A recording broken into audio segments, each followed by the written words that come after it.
Bismillahirrahmanirrahim. Kajiannya langsung loncat ke rukun iman yang keenam ya. Kita pakai kisah sebuah hadis. Hadis pertama dalam Sahih Muslim, Kitabul Iman, bab iman. Ada seorang tabi'in, tabi'in artinya murid sahabat. Tidak bertemu Nabi, bertemu sahabat Nabi. Namanya Yahya ibn Ya'mar atau Ya'mur. Yahya ini qadhi di daerah Basrah, tapi dia asalnya dari kota Marwa, ya, daerah di Khurasan. Yahya di Basrah mengalami tantangan dari umatnya. Apa tantangannya? Kalau sekarang kita sebut liberalisme, liberal. Pernah dengar ya? Orang-orang yang menganut kebebasan dalam agama. Di zaman itu kelompoknya tidak disebut liberal. Di zaman itu disebut Qadariyah, kelompok yang menolak takdir. Namun mereka yang berbicara itu pinter-pinter. Kayak sekarang yang anti takdir itu sekolahnya tinggi-tinggi, ngomongnya cerdas, menarik. Sama, di zaman itu juga sama. Bahkan mereka yaqra'un al-Quran, hafiz Quran, lakin yaquluna la qadar. Mereka mengatakan nggak ada itu takdir, takdir kita yang tentukan. Gitu kata mereka. Status iman orang itu bagaimana? Status Islamnya bagaimana? Maka dari Basrah itu di Irak, musim haji mereka berangkat ke Makkah. Sampai di Makkah diskusi dengan temannya namanya Humaid bin Abdurrahman. Apa kata Yahya kepada Humaid? Hei Humaid, lau laqina ahadan min ashabi Rasulullah sallallahu alaihi wasallam. Begitu teksnya dalam Sahih Muslim. Seandainya kita bisa dapat ketemu seorang sahabat Nabi sallallahu alaihi wasallam, maka kita akan tanyakan perihal apa yang terjadi di kampung kita. Waktu itu beruntung masih ada sahabat Nabi, ya, sedangkan sahabat Nabi sudah banyak yang wafat dan mereka menyebar di mana-mana. Ini perlu diketahui Bapak, Ibu, Saudara, ikhwan akhwat fillah, para sahabat itu tidak ngendon ya, tidak hanya diam di Madinah. Mereka nyebar. Ada yang pergi ke Turki, Abu Ayyub al-Ansari. Ada yang pergi safar ke Cina, Sa'ad bin Abi Waqqas, dan balik kembali. Maka yang kuburan di Cina itu bukan kuburan Sa'ad bin Abi Waqqas, tapi mungkin keturunannya atau siapa yang orang yang sama dengan namanya. Bahkan mungkin ke negeri kita, cuma kita tidak tahu. Maka saat itu susah mencari sahabat Nabi kecuali musim haji. Kenapa? Mereka pada menyebar, tidak hanya di Makkah dan Madinah. Karena itu musim haji. Ternyata di dalam masjid ada seorang sahabat bernama Abdullah ibn Umar ibn Khattab. Jadi anak dari Umar, masih hidup. Ketemulah dua orang ini, satu bagian kanan, satu bagian kiri. Si Humaid kayaknya diam, tapi matanya mengisyaratkan kamu aja yang nanya. Maka Yahya, seorang qadhi di Basrah, bertanya kepada Abdullah bin Umar, atau dikenal dengan Ibnu Umar. Wahai Abdullah bin Umar, beliau punya kunyah, julukan Abu Abdurrahman, karena anaknya yang paling besar bernama Abdurrahman. Maka lafaz Abu itu bukan lafaz dari Islam, Pak, tapi emang sudah dari zaman sebelum Islam sudah ada. Itu bukan tradisi kenabian. Cuma Nabi, karena Nabi orang Arab, maka Nabi menggunakan istilah itu, Abul Qasim ya. Jadi apakah sunnah menggunakan Abu? Tergantung bahasanya apa. Kalau saya misalnya Abu Hisham, wahai Abu Abdurrahman, di kampung kami ada orang yang yaqra'un al-Quran, ahli ibadah, cerdas. Lakin yaqulun, ya, mereka mengatakan la qadar, mereka tidak percaya kepada takdir. Apa jawaban Ibnu Umar? Saksikanlah wahai Yahya, wahai Humaid, inni bari'um minhum, aku terlepas dari status iman mereka. Tapi ini bukan mengkafirkan ya, ini mengatakan melepaskan. Mereka nggak ada urusan sama akidah kita, akidah mereka sudah menyimpang. Wahum bura'atun minni, akidah mereka juga terpisah dari kami. Lalu beliau mengatakan, seandainya kalian anfaqtum, berinfak seberat emas gunung Uhud, bukit Uhud. Kalau kita punya bukit dekat-dekat sini, itu bukitnya seberat itu, kita punya emas dan kita infakkan semua, dan tidak akan diterima sampai kita percaya kepada takdir. Lalu Ibnu Umar bercerita tentang datangnya Jibril alaihissalam dengan baju yang sangat putih, rambut sangat hitam, datang kepada Rasulullah SAW dengan rupa seseorang. Ini bukti bahwa Jibril itu sering datang, Pak, dan bisa dilihat oleh manusia biasa. Ibnu Umar lihat kok, Umar juga lihat, sahabat-sahabat yang lihat. Pakai baju sangat putih, rambutnya sangat hitam, lalu duduk di depan Nabi SAW. Abdullah bin Umar bercerita tentang ayahnya. Apa kata ayahnya? Orang itu tiba-tiba bertanya, "Ya Muhammad, apa itu Islam? Apa itu iman? Apa itu ihsan? Kapan itu kiamat?" Pertanyaannya 4, bahkan 5 ya, tanda-tanda kiamat. Maka kita ambil saja bagian yang kedua, karena ini berkaitan dengan yang kedua. Apa itu? Al-iman, membenarkan adanya Allah yang Maha Esa. Malaikat. Malaikat itu bahasa Arab, itu plural, jamak dari malak. Tapi bahasa Indonesia, malaikat tuh kayaknya satu ya. Kalau kita sebut malaikat banyak, malaikat-malaikat ya, atau para malaikat. Padahal dalam bahasa Arab, malaikat itu sudah banyak. Kalau satu malaikat disebut malakun.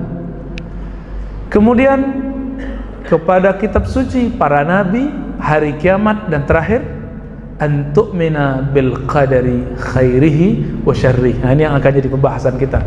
Kau percaya kepada takdir Allah, khairihi wa syarrihi, baik atau buruk. Itu hadis pertama dalam Sahih Muslim Kitabul Iman. Di hadis berikutnya yang cerita bukan Ibnu Umar, yang bercerita Abu Hurairah. Ketika sampai di bab iman nomor 6-nya, dia jawabnya lebih ringkas. Kalau tadi bagaimana? An tu'mina bil qadari khairihi wa syarrihi. Engkau mempercayai takdir baik dan buruk, bahwa itu ketentuan Allah. Sedangkan di riwayat Abu Hurairah dalam Sahih Muslim, an tu'mina bil qadari kullih. Kau percaya kepada takdir semua, tidak disebut baik atau buruk. Nah, saya lebih senang lafaz yang kedua ini. Nah, langsung kita jelaskan apa ya sebenarnya yang disebut takdir. Apa yang disebut takdir? Takdir dari kata qaddara yuqaddiru takdir, takdiran ya. Namun di hadisnya an tu'mina bil qadari. Apa arti qadar? Ukuran, ketentuan. Apa yang Allah sudah tentukan dalam ilmunya, nah ini yang disebut takdir. Allah itu sebelum kita lahir sekarang, Allah sudah tahu belum bahwa kita akan duduk pagi ini di sini? Nah, ilmu Allah itu yang disebut takdir. Ilmu Allah mengenai apa yang terjadi pada kita. Kalau begitu kita perlu tahu nggak? Perlu tahu nggak mengenai takdir Allah? Rahasia Allah, perlu tahu nggak? Nggak perlu, maka cukup antuk minah, kamu percaya. Jadi percaya itu beda dengan tahu. Kalau ada orang mau cari-cari tahu takdir, dia sudah melanggar bab iman, atau menolak takdir. Oh, lebih bahaya lagi. Biasanya orang yang menolak takdir itu salah paham. Nah, salah pahamnya apa? Masa Allah berkehendak buruk kepada hambanya? Nah, kelompok yang mengatakan tidak ada takdir itu bernama Qadariyah. Apa namanya? Beda dengan Qadiriyah. Kalau Qadiriyah tarekat Sufi. Qadariyah pengikut Imam Abdul Qadir Al-Jilani. Kalau Qadariyah penolak qadar, penolak takdir. Sudah bisa paham di situ? Ya. Jadi jangan disebut tarekat Qadariyah, keliru ya. Karena yang ada tarekat Qadiriyah. Adapun dalam bab akidah disebut dengan Qadariyah. Apa kata Yahya ibn Ya'mar dalam hadis tadi yang pertama? Awwalu man takallama fil qadar. Yang pertama kali mengkritisi bab takdir itu di Basrah, namanya Ma'bad al-Juhani. Tahu Ma'bad al-Juhani? Ma'bad al-Juhani ini konon pernah ngaji kepada Al-Hasan al-Basri bersama dengan Wasil ibn Atha dan Amr ibn Ubaid, tapi mereka kemudian bertiga menolak ada takdir. Siapa gurunya? Al-Hasan al-Basri. Imam Al-Hasan al-Basri pun kemudian menolak mereka. Makanya kemudian dalam sanad akidah orang Mu'tazilah tidak disebutkan Al-Hasan al-Basri sebagai gurunya, tapi langsung Wasil bin Atha Ma'bad Juhani itu mengambil dari Muhammad bin Ali al-Hanafiyah, itu anak Ali yang lain dari Fatimah, selain Fatimah, ya. Bapak saudara yang makan Allah, lalu kalau takdir itu ilmu Allah, kenapa kemudian orang banyak bahas? Kenapa orang pengen bahas? Itulah masalahnya. Karena emang kita penasaran apa yang mau kejadian besok hari. Penasaran nanti jodohnya siapa, nasibnya bagaimana, semuanya kita penasaran. Lalu untuk apa takdir itu cukup diimani? Nah, sebelum diimani dulu, kita coba lihat. Sebenarnya apakah orang-orang Mu'tazilah tadi, Qadariyah tadi tepat memahami mengenai takdir? Apa takdir bagi mereka? Takdir itu ketika sang hamba itu dianggap total, jadi fatal, fatalis. Saya ini tidak bisa apa-apa kecuali Allah yang buat. Kayaknya benar ya, kayaknya benar, tapi itu salah juga. Ini yang ditolak oleh mereka. Nah, kelompok yang mengatakan ini disebut Jabariyah. Apa namanya? Jabariyah itu kelompok pengikut Jahm bin Safwan. Jahm bin Safwan ini mengatakan al-insan majburun, manusia itu tidak bisa ngapa-ngapain kecuali dipaksa oleh Allah. Maka kalau ada orang maksiat, itu dia maksiat karena Allah yang menggerakkan dia. Kalau ada orang minum khamar, wah itu kehendak Allah, gitu. Jadi dia menyalahkan Allah. Kejadian itu membuat Ma'bad al-Juhani membantah. Maka muncullah akidah Ahlus Sunnah mau meluruskannya. Belum lagi ada orang putus asa di luar sana. Apa kata mereka? Saya kok hidup sial terus, susah terus, ya, buruk terus. Nah, orang-orang ini kebalikan dengan orang yang sukses mulu. Apa kata si sukses seperti Qarun? Ini usahaku. Nah, Qarun itu kalau boleh disebut orang yang menolak takdir pertama kali yang disebutkan di Quran. Kenapa? Ketika dia sukses berhasil, dia mengatakan ini bukan anugerah Allah, ini susah payahku. Nah, ini bedanya ya. Maka dibantah oleh sahabat-sahabat Nabi. Nah, dalam hal ini saya mau kasih contoh Bapak Ibu. Takdir itu sebenarnya baik buruk atau baik buruk itu persepsi kita. Ini contoh.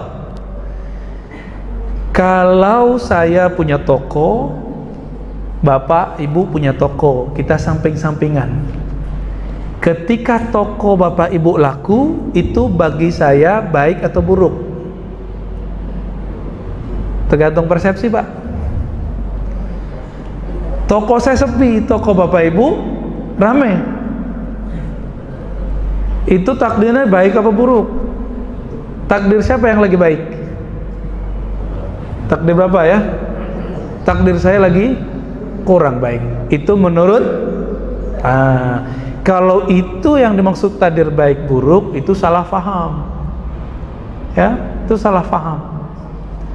Berarti kata baik buruk itu bukan menurut Allah, tapi menurut makhluk. Contoh pertama. Contoh kedua, biar gampang Pak, biar tenang hidupnya, biar gak buruk sangka kepada Allah.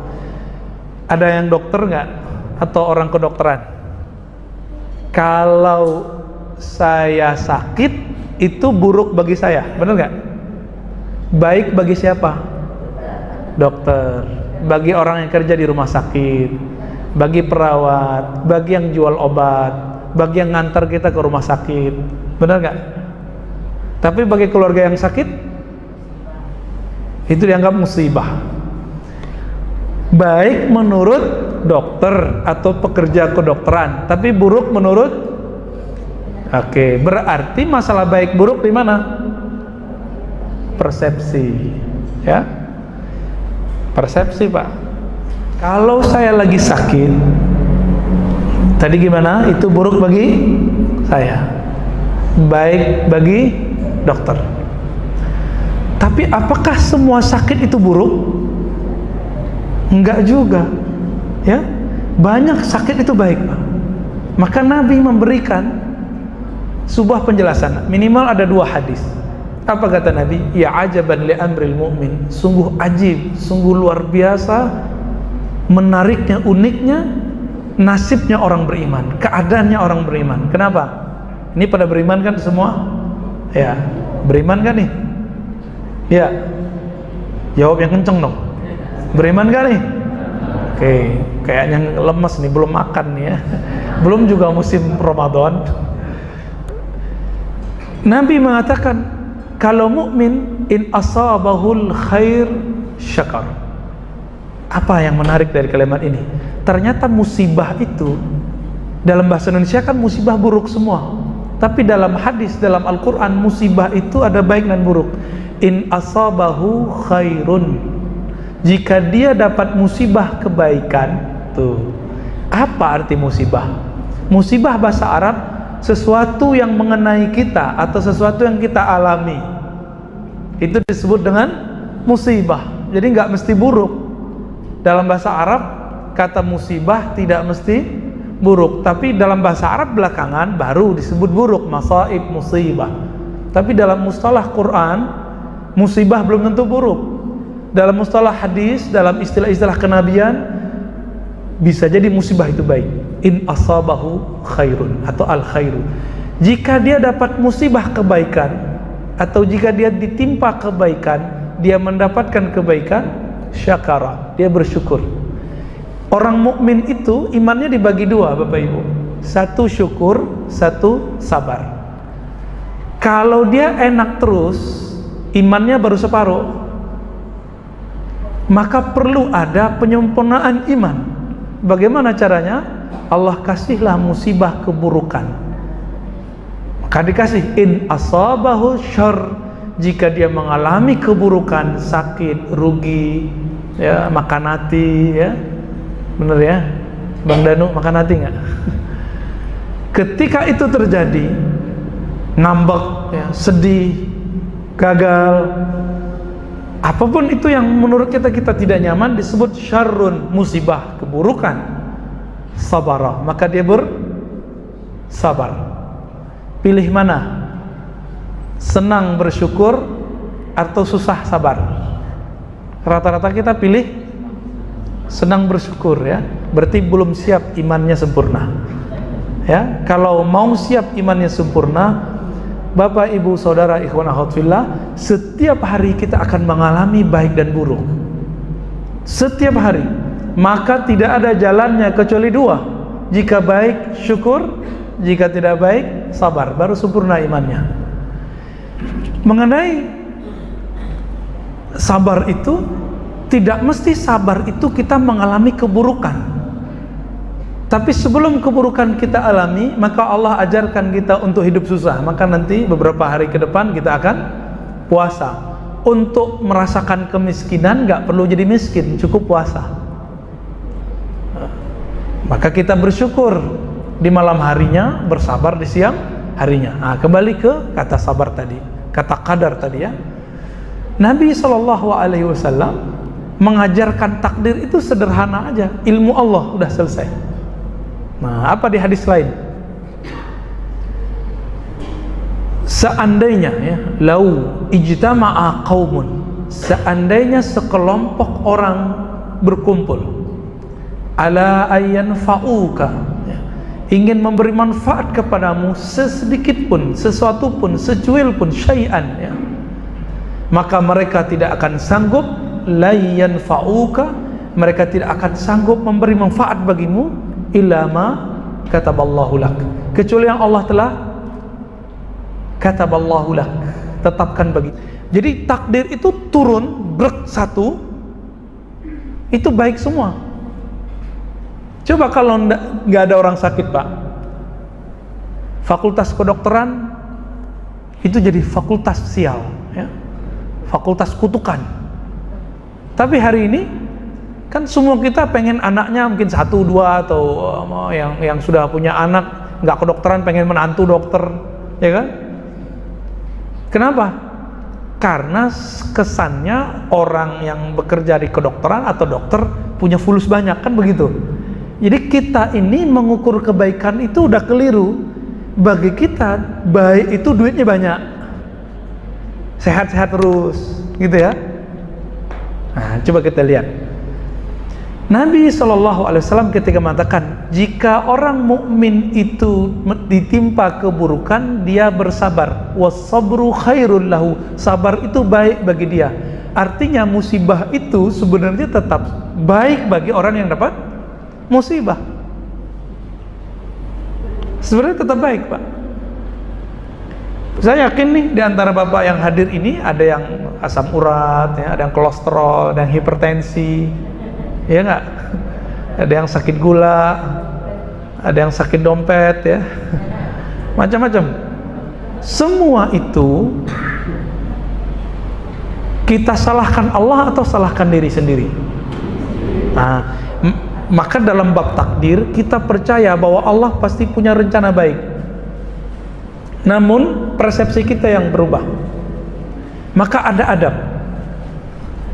Ketika Nabi Khadir, ya, bukan Nabi Khidir, di Quran itu Khadir, atau dalam hadis Khadir, ya, Nabi Khadir, dalam bahasa kita Khidir, membunuh dan melobangi kapal, ya, dan kemudian menegakkan tiang rumah. Nabi Musa bertanya 3 kali dan mengingkari. Membunuh orang itu baik atau buruk? Kapal dibolongin itu baik atau buruk? Buruk. Buruk terlihat oleh kasat mata. Cuma buruk nggak di sisi Allah? Kita cek, ya. Akhirnya Nabi Khadir cerita.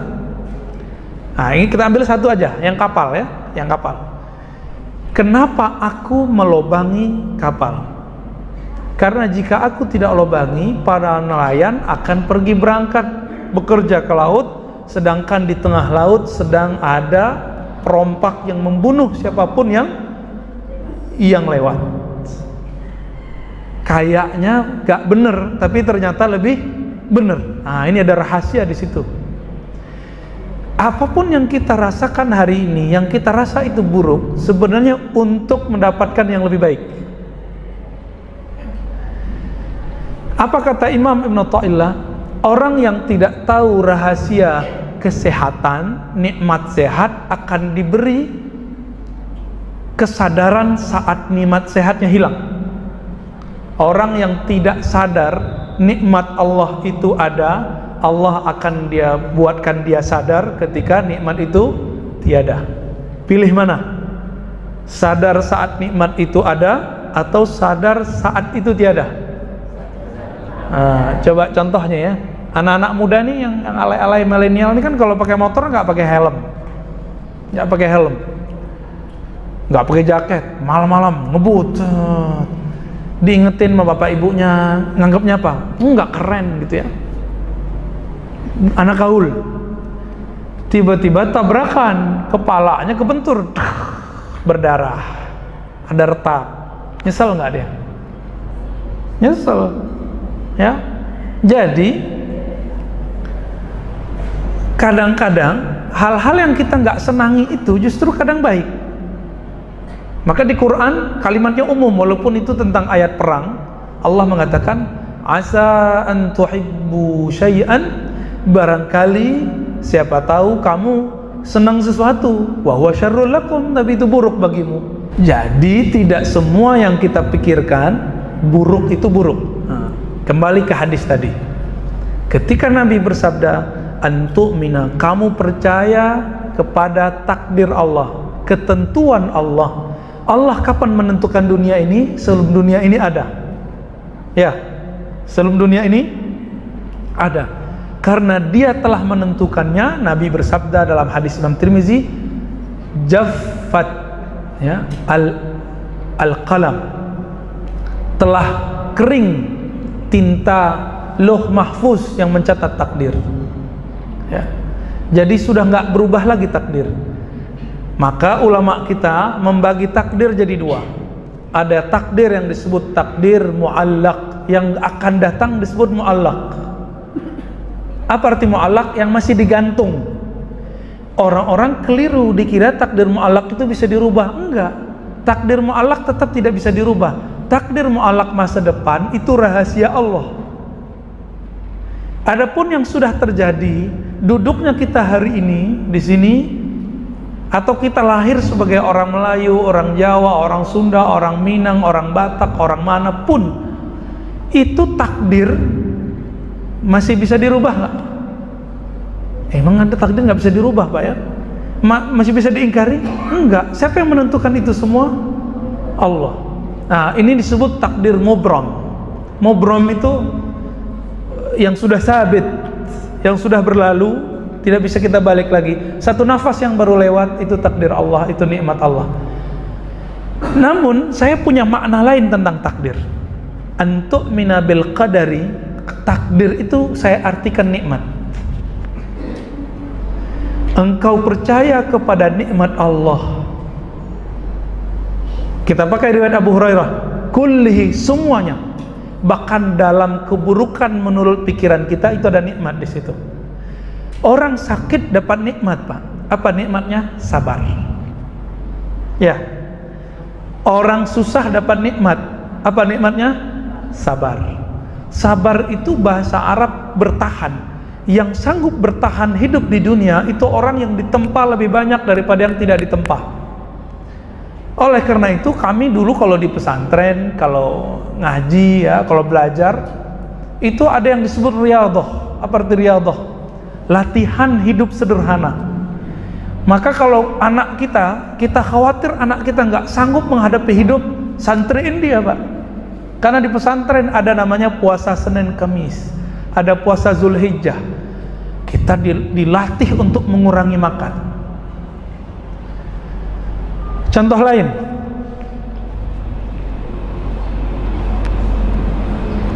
tidur di saat kita ngantuk itu nikmat nggak? Iya, benar nih. Tidur itu nikmat nggak? Yang tidur malam tadi nikmat nggak, Pak? Oke, ini kayaknya nggak sadar kalau tidurnya nikmat, ya. Kalau ada orang nggak bisa tidur, kita sebut penyakitnya apa? Insomnia. Menurut yang sakit, dia lebih dapat keburukan. Bapak Ibu yang melakukan Allah, saya pernah cerita berkali-kali, Sufyan bin Uyainah bertemu bidadari di mimpinya, tidak bisa disentuh. Kenapa? Kurang maharnya. Si bidadari mengatakan apa? Mas Sufyan, maharmu ketinggalan. Apa? Tahajud malam hari. Maka dia bangun, lalu dia berkata, bersumpah, demi Allah aku tidak akan tidur lagi malam hari. Bagi dia tidur itu nggak nikmat, Pak. Bagi Imam Sufyan, berarti kata nikmat itu tergantung cara berpikirnya. Jam 3, jam 4 kita duduk bangun zikrullah lebih nikmat atau tidur? Yang mana yang lebih nikmat? Tergantung zikirnya udah terlatih atau belum. Udah terlatih belum zikirnya? Insya Allah berarti belum yakin, Bu. Kita tidak menikmati zikir karena tidak tahu cara menikmatinya. Nabi bersabda, afdalu dzikri la ilaha illallah. Zikir yang paling nikmat, gitu terjemahan bebasnya, adalah la ilaha illallah. Kenapa waktu zikir tadi ada yang kabur? Karena dia nggak menikmati zikir. Apalagi sudah kena virus zikir kenceng-kenceng pada sholat bid'ah, itu dah nggak bisa menikmati, Pak. Kita lewat nih, ada rumah makan, rumah makannya enak aslinya, tapi teman kita bilang, Ustaz, jangan di situ. Kenapa? Itu rumah makannya nggak enak. Nggak enak. Kenapa? Orangnya nggak beres, nggak bersih. Akhirnya kita kalau coba ke sana, pikiran kita nggak nyaman. Ada lalat satu, kita bilang, wah bener nih, kotor nih. Padahal di rumah makan yang lebih bagus, lalatnya tetap banyak. Cuma karena merasa tidak ada kata-kata jorok sebelum ke sana, nggak ada asumsi buruk. Nah ini, orang tidak menemati zikrullah, kadang-kadang dapat virus bid'ah. La ilaha illallah. Wah, mikir dia, ini ngapain Allah kok diteriak-teriakin gitu ya. Nah ini karena tidak faham. Nikmat bagi orang yang faham, tapi tidak nikmat bagi orang yang tidak faham. Maka kenikmatan dalam memahami takdir itu tergantung ngajinya ke orang yang tepat. Ya, belajarnya kemana? Nabi itu mengajarkan untuk menikmati semua takdir. Apa kata beliau? Jika dapat baik, syukur bagus baginya, baik baginya. Jika dapat keburukan, sabar baik baginya. Baik itu nikmat. Baik itu nikmat. Jadi mulai pagi ini silakan nikmati takdirnya ya. Menikmati takdir beda dengan menunggu takdir. Rezeki contohnya. Rezeki itu kata Ali bin Abi Thalib radhiyallahu taala anhu, kadang kamu yang mengejarnya, kadang dia yang mengejarmu. Setiap hari Pak begitu. Sebagai contoh, kita punya toko. Di toko kita cuma nunggu. Benar nggak? Nanti siapa yang datang? Kalau Bapak ke Tanah Abang, ada lantai tertentu itu jualan batik semua Pak. Jualan batik semua. Mereka cuma menjemput sampai ke toko, separuh jemputan. Habis itu nunggu pasrah kepada Allah. Sebanyak itu toko. Kadang-kadang si pembeli nggak senang yang dekat tangga, yang dekat lift. Senangnya yang mana? Yang paling belakang. Siapa yang gerakin itu? Nah, jadi takdir itu emang Allah yang ngatur, nggak mesti berdasarkan hitung-hitungan ini. Oleh karena itu saya tidak terlalu terobsesi menjadi orang sukses dengan cerita orang sukses. Kenapa? Jalan sukses kita beda-beda. Ya, jadi jangan terlalu nyesek Pak kalau ada training motivasi biar menjadi sukses. Kan macam-macam ya. Sekian cara mengait rezeki, wah macam-macam lah ya. Training begitu kan digandrungi orang.